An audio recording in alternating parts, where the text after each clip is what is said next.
सम्माननीय सभामुख महोदय, हिजो धादिङ गजुरी गाउँपालिका वडा नम्बर 6 आदमघाटमा विद्युत प्रसारण लाइनको तार लत्रिएर करेन्ट लाग्दा 4वटा बाख्रा मरे भने 1 जना स्थानीय घाइते हुनुभयो।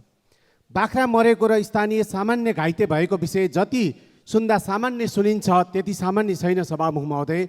यो घटनाले ठुलो जनधनको क्षति हुन सक्छ है भन्ने जनाउ दिएको हो। समयमा मर्मत सम्भार नगर्नु, लत्रिएका तार व्यवस्थापन नगर्नु र उचित निरीक्षण नहुनुले जनधनको क्षति हुने जोखिम उच्च बढाएको छ। पटक पटक मर्मत सम्भारका लागि बोलाउँदा पनि विद्युत प्राधिकरणले ढिलासुस्ती र व्यवस्था गर्ने गरेको स्थानीयको गुनासो छ। यस्ता समस्याहरू समयमै सम्बोधन गरियोस् ताकि फेरि यस्ता दुर्घटनाहरू नदोहोरिउन्। साथै गजुरी र धार्के क्षेत्रमा अहिले 35,000 भन्दा बढी घरधुरीले विद्युत उपयोग गरिरहेको तथ्याङ्क छ। त्यसैले सो क्षेत्रलाई समेटेर छुट्टै वितरण केन्द्र स्थापना गर्न म सरकारको गम्भीर ध्यानाकर्षण गराउँछु। धन्यवाद। माननीय सदस्य डाक्टर तोसीमा कार्की। माननीय सभामुख महोदय, स्वास्थ्य बिमाको सीमालाई 5 लाख पुर्याउँछु भन्ने महत्त्वाकांक्षी सपना बाँड्नुहुने स्वास्थ्य मन्त्रीज्यूबाट नै अब यो भुक्तानी गर्न सकिएन, बजेट पुगेन, स्वास्थ्य बिमा बन्द हुन लाग्यो भन्ने लाचार भएर दिनुभएको अभिव्यक्ति सुन्दा दुःख लागेको छ। चल्ने बेला चाहिँ स्वास्थ्य बिमा हामीले ल्यायौँ भनेर जस लिन खोज्ने अनि यसलाई अलपत्र पारेर वर्षौँसम्म जम्मा 26 देखि 28% मात्र पहुँच राखेर आजसम्म यो कार्यक्रमलाई धराशायी बनाएपछि हतोत्साहित हुने बानी राम्रो भएन। यदि सल्लाहकार छैनन्, उपयुक्त सल्लाह लिन सकिँदैन, यसमा अध्ययन तथ्याङ्कगत अध्ययन पुग्दैन भने मार्ग प्रशस्त गरिदिनु होला। हामी सल्लाह सुझाव दिन तयार छौँ। सुझाव दिन चाहन्छु, अनिवार्य स्वास्थ्य बिमा सबैका लागि स्वास्थ्य बिमा कार्यक्रम सुरु गरौँ। सुरुवात मन्त्रीज्यूबाटै गरौँ। मन्त्रीज्यूको सचिवालयमा, मन्त्रीज्यूको परिवारमा र मन्त्रालयमा सम्पूर्णको स्वास्थ्य बिमा अनिवार्य गरिदिनु होला र देशभरिका जनसङ्ख्याले 2,91,00,000 जनसङ्ख्याले स्वास्थ्य बिमा लिने हो भने वर्षेनी 20 अरब रकम उठ्छ। स्वास्थ्य मन्त्रीज्यूले 13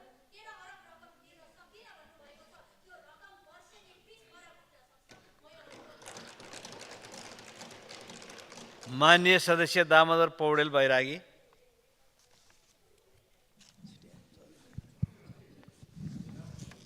सम्माननीय सभामुख महोदय,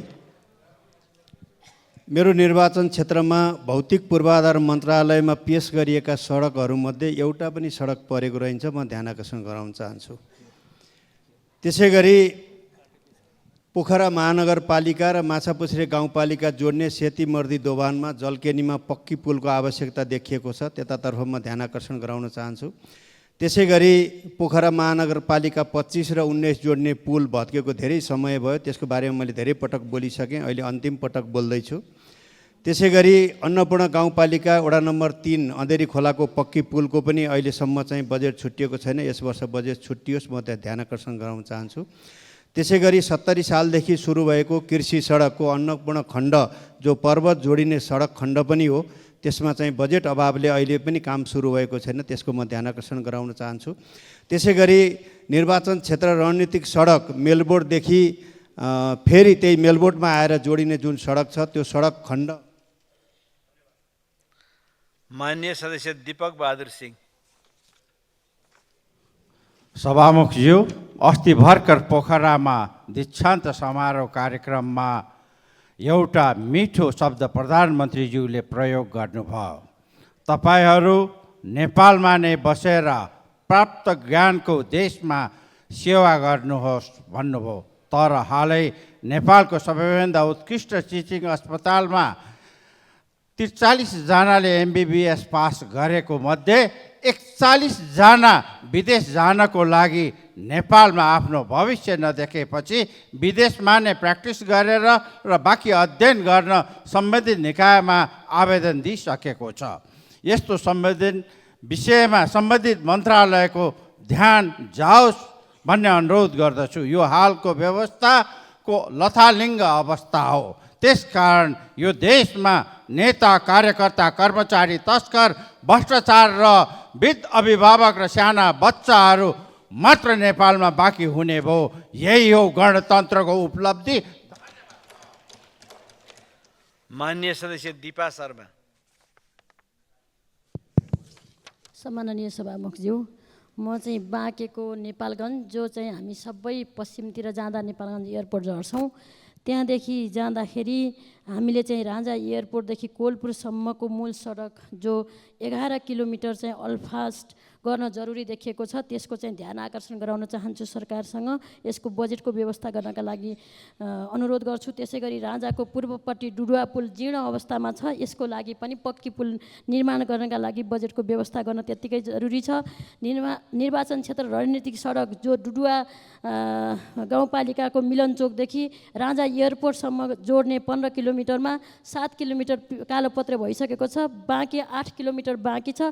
यो रणनीतिक सडकलाई चाहिँ छिटो बजेटको प्रबन्ध गरेर यसलाई सम्पन्न गर्नका लागि सम्बन्धित सरकारको मन्त्रालयको ध्यान आकर्षण गराउँछु। धन्यवाद।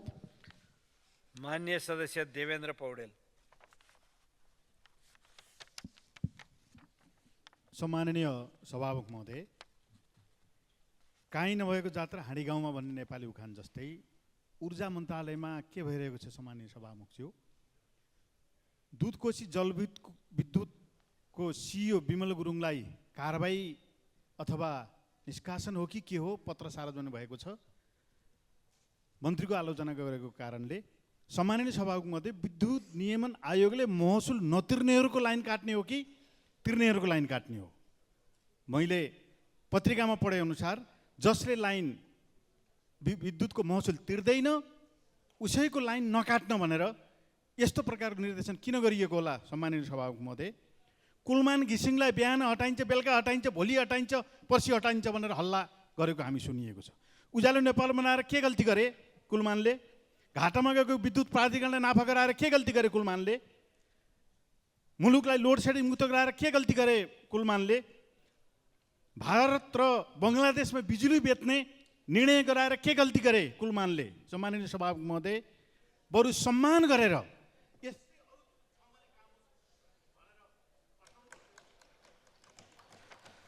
माननीय सदस्य नागिना यादव।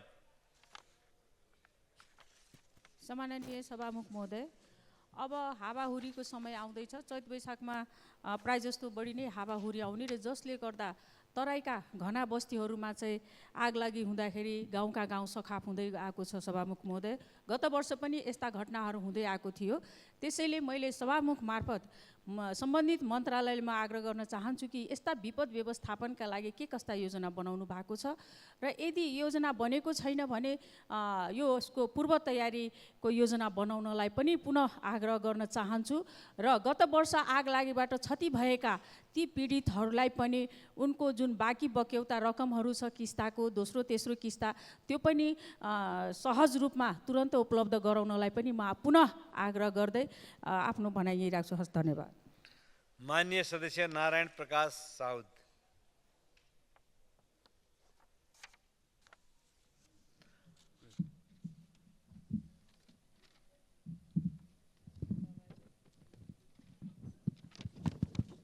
सभामुख महोदय, कञ्चनपुरको महाकाली सिँचाइ तेस्रो परियोजना विस्तारका क्रममा केही किसानको जग्गा अधिग्रहणमा परेको छ। अधिग्रहणमा परेको जग्गामध्ये शुक्लाफाटा नगरपालिका 8 र 9 का मुक्त कमैयालाई उपलब्ध गराइएको जमिन पनि परेको छ। जमिन अधिग्रहणमा परेका केहीले मुआवजा पाइरहेको पनि भूमि सुधार मन्त्रालयले सिँचाइ मन्त्रालयलाई पत्र नदिएका कारण मुआवजा रोकिँदा मुक्त कमैयाहरू फेरि बेघर भएका छन्। परियोजनाका सन्दर्भमा किसानले मुआवजा कम भयो र मुआवजा बढाइदिनुपर्छ भनेर सिडिओ कार्यालयमा निवेदन दिएर गृह मन्त्रालयबाट पुनर्मूल्याङ्कन गर्नुपर्ने माग राखिरहेको बेला मुक्त कमैयाले समेत अलपत्र पर्नु गम्भीर घटना हो। सरकारले ठेका बन्दोबस्त गर्नु पूर्व नै जमिन खाली गर्नुपर्ने, जग्गा धनीलाई उचित मुआवजा दिनुपर्ने जस्ता कामहरू गर्नुपर्नेमा ठेका लगाइसकेपछि काम गर्दा सरकारको अरबौं रुपैयाँको बजेट वर्षौंसम्म निष्क्रिय रहने अवस्था उत्पन्न हुन्छ। महाकाली सिँचाइ तेस्रो परियोजनाबाट कृष्णपुर नगरपालिका 1 र 4 का किसानहरू पनि मर्कामा परेका छन्। त्यहाँका किसानलाई दिइने मुआवजाको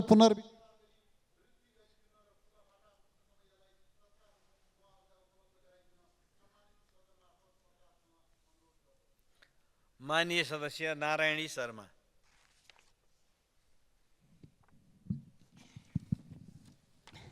सम्माननीय सभामुखज्यू, देश सङ्कटमा परेको बखत जिम्मेवार नेतृत्व जनतामा जान्छ र जनताको सल्लाह सुझाव लिने गर्छ, शासकीय खराबीको खबरदारी गर्छ। अहिले देश कुशासनको दलदलमा फसेको छ, जो कुरा दात्री निकायले समेत किटानीका साथ भ्रष्ट भनिरहेका छन्।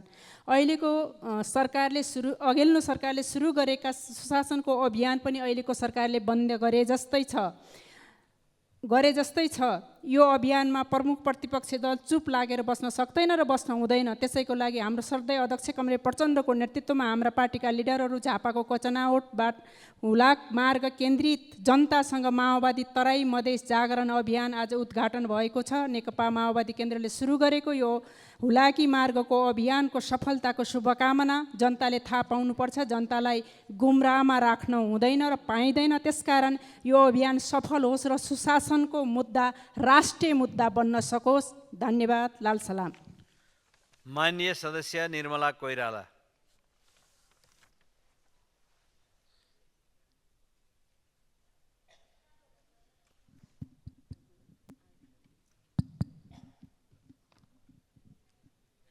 सम्माननीय सभामुख महोदय, 2038 सालमा वीरगञ्जमा निर्माण भएको नारायणी रङ्गशाला मुलुककै दोस्रो ठुलो रङ्गशाला हो। करिब 15,000 दर्शक क्षमताको यो रङ्गशाला पूर्णतया जीर्ण मात्र होइन, खण्डहर नै भएको छ। विगत 16 वर्षदेखि यो रङ्गशालामा कुनै खेल प्रतियोगिताको आयोजना भएको छैन। 2 वर्षपछि मधेसमै 11औं राष्ट्रिय खेलकुद आयोजना हुनेछ। तर पनि यो रङ्गशाला पुनर्निर्माणमा चालु आर्थिक वर्षको बजेटमा कुनै रकम नछुट्याइएको दुर्भाग्यपूर्ण अवस्था छ। विदेशी दात्री निकायले रङ्गशाला पुनर्निर्माणमा चासो देखाएको जानकारी प्राप्त भएकोले तत्काल गर्न सक्ने कार्य सरकारले गर्न सुरु गर्ने र दात्री निकायसित पनि छलफल गरी गर्न सरकारले कदम चालोस्। म सम्माननीय सभामुख मार्फत सरकारको ध्यान आकर्षण गराउन चाहन्छु। धन्यवाद। माननीय सदस्य निशा डाङ्गी।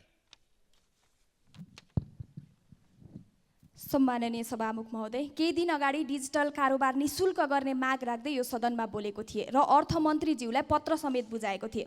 सम्माननीय प्रधानमन्त्रीज्यूले पनि 6 महिना अगाडि सामाजिक सञ्जालमा डिजिटल कारोबारमा लाग्ने शुल्क हटाउने र यसलाई निशुल्क बनाउने योजना अगाडि बढाइएको छ भन्नुभएको थियो। तर हालसम्म कुनै पनि काम अगाडि बढाइएको छैन। सभामुख महोदय, सरकारले यसरी बारम्बार वचन मात्र दिने काम नगर्ने हो भने त्यसले केवल जनताको विश्वास तोड्ने काम मात्रै गर्छ। त्यसैले म सभामुख मार्फत सरकारलाई छिटोभन्दा छिटो डिजिटल कारोबारलाई निशुल्क बनाउन आवश्यक कदम चाल्न अनुरोध गर्न चाहन्छु। र सभामुख महोदय, केही दिन अगाडि नेपाल चीन मैत्रीपूर्ण खेलमा राष्ट्रिय खेलाडी आशिष राई गम्भीर घाइते भएका थिए। तर सरकारले आज दिनसम्म पनि उनीमाथि कुनै चासो देखाएको छैन। खेलाडीले देशलाई विश्व सामु चिनाउँछन्, राष्ट्रिय झण्डा बोकेर मैदानमा लड्छन्। तर जब उनीहरू घाइते हुन्छन्, सरकार मूक दर्शक भएर बस्ने गरेको छ। राष्ट्रिय खेलाडीलाई सरकार आफैले बेवास्ता गर्छ भने खेल क्षेत्रको भविष्य कता जान्छ सभामुख महोदय? त्यसैले म खेलाडीलाई महत्त्वका साथ हेर्न र राज्यले आफ्नो जिम्मेवारी पूरा गर्न म सरकारको गम्भीर ध्यान आकर्षण गराउन चाहन्छु। धन्यवाद। माननीय सदस्य पुष्पबहादुर शाह।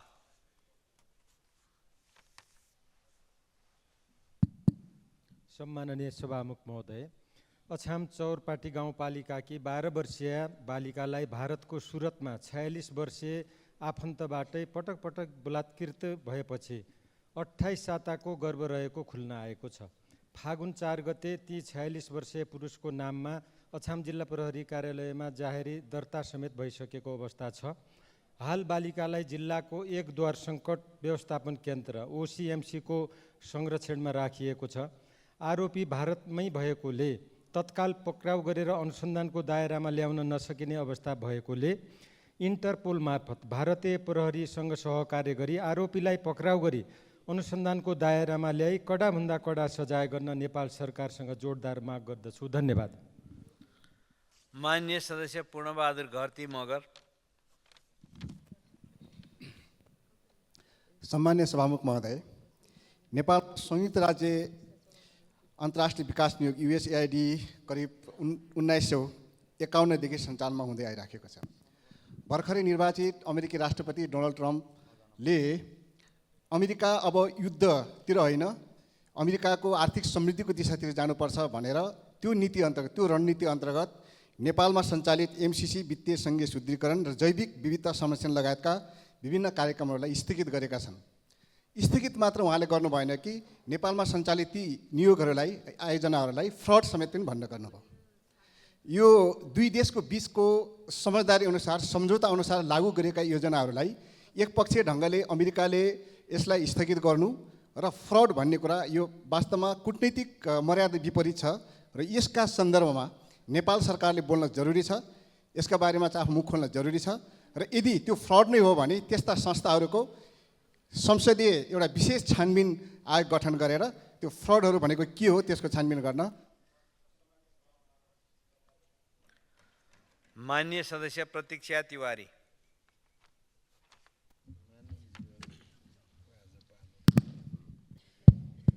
सम्माननीय सभामुख महोदय, देशको स्वास्थ्य र शिक्षा नीति राम्रो हुनु पर्यो, भएको व्यवस्था पनि पूर्ण रूपमा कार्यान्वयन हुनु पर्यो।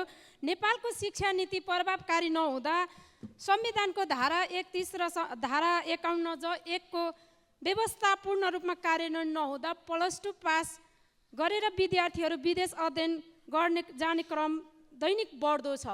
विद्यार्थीसँगै देशको ठुलो धनराशि बाहिरिँदै गएको छ। विदेशमा हाम्रा विद्यार्थी भाइ बहिनीहरूको भविष्य सुनिश्चित र सुरक्षित हुन सकेको छैन। तसर्थ स्वदेशमा नै अध्ययन गर्ने वातावरण बनोस्। संविधानको धारा 31 धारा 51(ज)(1) को व्यवस्था अनुसार शिक्षालाई वैज्ञानिक, प्राविधिक, व्यावसायिक, सिपमूलक, रोजगारमूलक एवं जनमुखी बनाउँदै सक्षम, प्रतिस्पर्धी, नैतिक एवं राष्ट्रिय हितप्रति समर्पित जनशक्ति तयार गर्न नेपाल सरकार शिक्षा मन्त्रीज्यूलाई प्रभावकारी योजना ल्याउन गम्भीर ध्यानाकर्षण गराउन चाहन्छु। धन्यवाद। माननीय सदस्य प्रभु हजारा। सम्मान्य सभामुख महोदय, सबैले भन्दै आएको वीरगञ्ज सहर आर्थिक नगरी हो, तर वीरगञ्जमा ठुलो करदाता, मझौला करदाता हुँदा पनि कार्यालय छैन, श्रम अदालत छैन, राजस्व न्यायाधिकरणको अफिस छैन, कम्पनी रजिस्ट्रारको कार्यालय छैन।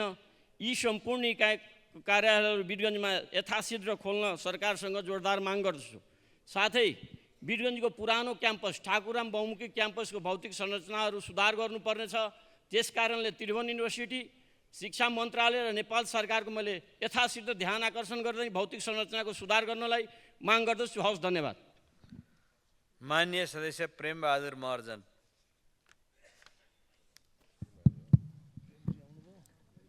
सम्मान्य सभामुख महोदय, भारतको ओडिसा स्टेट KIIT विश्वविद्यालयमा बिटेक तेस्रो वर्षमा अध्ययनरत नेपाली विद्यार्थी प्रकृति लम्सालको मृत्यु दुःखद छ र उनको मृत्यु शङ्कास्पद रहेको भन्दै अनुसन्धानको माग राख्दै विश्वविद्यालय प्रशासनसँग अनुरोध आग्रह गरिरहँदा सुरक्षा गार्डहरू उल्टै सयौँ नेपाली विद्यार्थीहरूलाई होस्टेलबाट निकाली रेलवे स्टेसन पुर्याएको घटना झन् दुःखद छ। त्यस घटना सम्बन्धमा सम्माननीय प्रधानमन्त्री KP शर्मा ओली र नेपाल सरकारको सकारात्मक कूटनीतिक पहल अत्यन्त सराहनीय छ। आज सयौँ नेपाली विद्यार्थीहरूको उज्जवल भविष्यको निम्ति विश्वविद्यालयमा सुरक्षित वातावरणसहित अध्ययन गर्न नियमित तवरले सुचारू गर्न परराष्ट्र मन्त्रालयको पहलमा भारत स्थित नेपाली राजदूतावासको काउन्सिलर तर्फबाट खट्नुहुने सुरक्षा प्रमुखहरू, ओडिसा सरकार, विश्वविद्यालय प्रशासनसँग गरेको समन्वयकारी भूमिकाले नेपाली विद्यार्थीहरूको भविष्य सुनिश्चित बनाउन र अब आइन्दा यस्तो घटना हुन नदिन उक्त विश्वविद्यालयलाई सचेत गराउन समेत सम्माननीय सभामुखज्यूको मार्फत शिक्षा मन्त्रालयसँग माग गर्दछौँ। धन्यवाद। माननीय सदस्य प्रेम सुवाल।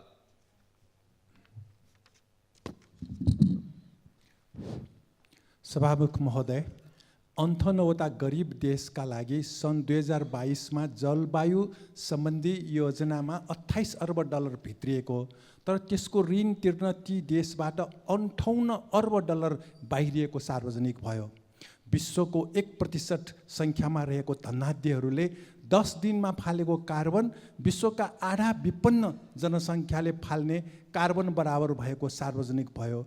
प्रधानमन्त्रीहरूले देशको सन्तुलित विकास नगर्दा बढ्दो प्रदूषणका कारण काठमाडौँका कतिपय मान्छे विदेश गए, यहाँ भएका बासिन्दाको एक चिहान हुने खतरा बढ्दो छ। संसारभरि प्रदूषण फाल्ने धनाढ्यहरूलाई यसको मूल्य तिराउनु पर्ने र राजनीति र अर्थतन्त्रलाई ती धनाढ्यको चङ्गुलबाट बाहिर निकाल्नुपर्ने आवाज उठिरहेको तर्फ सभामुख मार्फत नेपाल सरकारको ध्यान आकर्षण गराउन चाहन्छु। धन्यवाद। माननीय सदस्य बिन्दवासिनी काङसाकार। सम्माननीय सभामुख महोदय, वर्ष 2080-81 तथ्याङ्क हेर्ने हो भने पहिलो महिनामै 2100 भन्दा बढी साइबर अपराधका घटनाहरू दर्ता भएका छन्।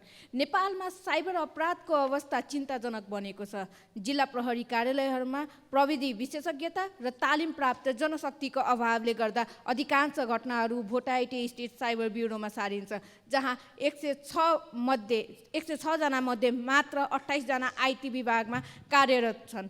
यस्तो अवस्थामा नेपालभर साइबर अपराध नियन्त्रण सम्भव छ त?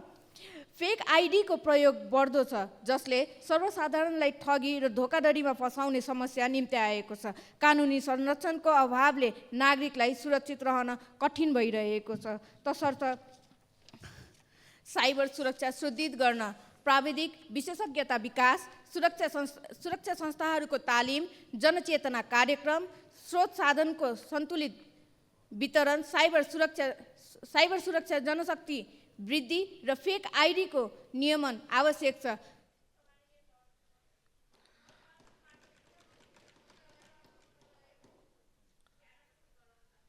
माननीय सदस्य वासुदेव घिमिरे।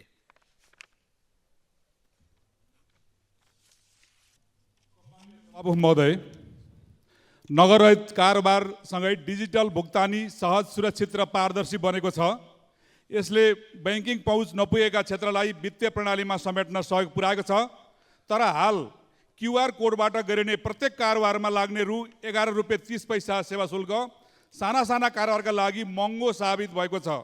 सभामुख महोदय, उदाहरणस्वरूप ₹10 को सामान खरिद गरी क्युआर कोडबाट भुक्तानी गर्दा थप ₹11.30 सेवा शुल्क लाग्ने भयो। तसर्थ ₹1000 सम्मको कारोबारमा ₹1 मात्र शुल्क कायम गर्दै साना व्यापारी तथा उपभोक्ताहरूलाई सहज बनाउन सभाको मार्फत सरकारको ध्यान गराउन चाहन्छु। यसले डिजिटल भुक्तानीलाई प्रोत्साहन गरी व्यापारलाई सरल बनाउने र अर्थतन्त्रलाई थप बलियो बनाउन मद्दत गर्नेछ। धन्यवाद। माननीय सदस्य विनिता कठायत। सम्माननीय सभामुख महोदय, नेपाललाई हालै फाइनेन्सियल एक्सन टास्क फोर्सले ग्रे लिस्टमा राखेको छ। यसले हाम्रो अन्तर्राष्ट्रिय समुदायमा छवि नराम्रो त भएको छ नै, साथै हालको अवस्था 2 वर्षमा सुधार नभएमा हामीले अनेक चुनौतीको सामना गर्नुपर्नेछ। यो हाम्रो सम्माननीय प्रधानमन्त्रीज्यूलाई थाहा छ कि छैन? आफ्नो महात्मा आफै गाएर थाक्नुभयो भने म उहाँलाई आग्रह गर्न चाहन्छु, चस्मा उतारेर हेर्नुहोस्। उहाँले भनेको जस्तो नेपाल समृद्ध भएको छैन। कर्णालीको बाटोहरू हेर्नुहोस्, शिक्षाको अवस्था हेर्नुहोस्, दार्चुलाको हेर्नुहोस्। त्यहाँका मान्छे आफ्नै गाउँ पुग्न भारतको बाटो भएर जानुपर्ने अवस्था छ। नेपाली हुँ भनेर गर्व गर्ने अवस्था नै छैन त्यहाँ। खाडी मुलुकमा गएका युवा युवतीहरूलाई हेर्नुहोस्। सम्माननीय सभामुख महोदय, नेपालीहरू महान छन्, स्वीकार्नुहोस्। नेपालीले सोचेको जस्तो नेपाल बनाउन सकेको छैनौँ भनेर सहयोग माग्नुहोस्, सहयोग दिन पनि तयार छौँ। तर यो झुटको खेती नगर्नुहोस् सम्माननीय प्रधानमन्त्रीज्यू। धन्यवाद। मान्य सदस्यहरू, शून्य समयमा मान्य सदस्यहरूले बोल्ने क्रम यही समाप्त हुन्छ।